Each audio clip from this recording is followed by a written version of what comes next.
हुजूर सल्लल्लाहु अलैहि वसल्लम, आप सल्लल्लाहु अलैहि वसल्लम के घर के हालात पढ़े जाएं तो कई कई महीने आप सल्लल्लाहु अलैहि वसल्लम के घर चूल्हा नहीं जलता था, कई कई महीने चूल्हा नहीं जलता था, खजूर और पानी पर गुजारा होता था।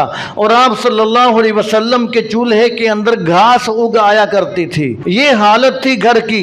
इसके बावजूद आप सल्लल्लाहु अलैहि वसल्लम हर साल कुर्बानी किया करते थे, हर साल कुर्बानी किया करते थे।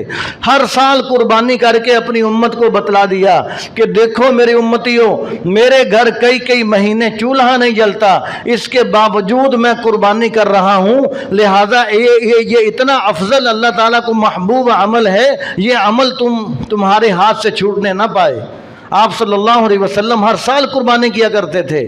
और फिर आप सल्लल्लाहु अलैहि वसल्लम एक जानवर अपनी तरफ से ज़िबा फरमाते और एक जानवर अपनी उम्मत की तरफ से ज़िबा फरमाते। आप सल्लल्लाहु अलैहि वसल्लम उस वक़्त भी हमें नहीं भूले, एक जानवर ज़िबा करते कि मैं ये अपनी उम्मत की तरफ से ज़िबा कर रहा हूँ।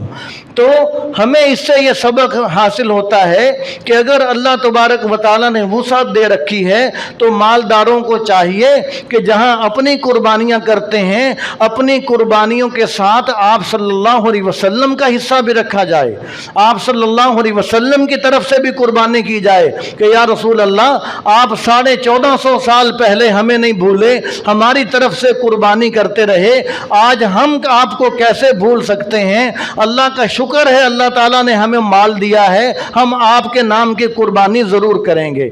और हमारे अमाल आप सल्लल्लाहु अलैहि वसल्लम के दरबार अक़दस में पेश होते हैं।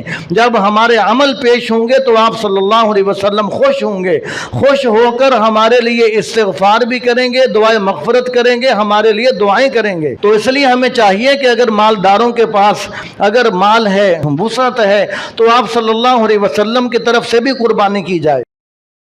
يا أيها الذين آمنوا اتقوا الله وكونوا مع الصادقين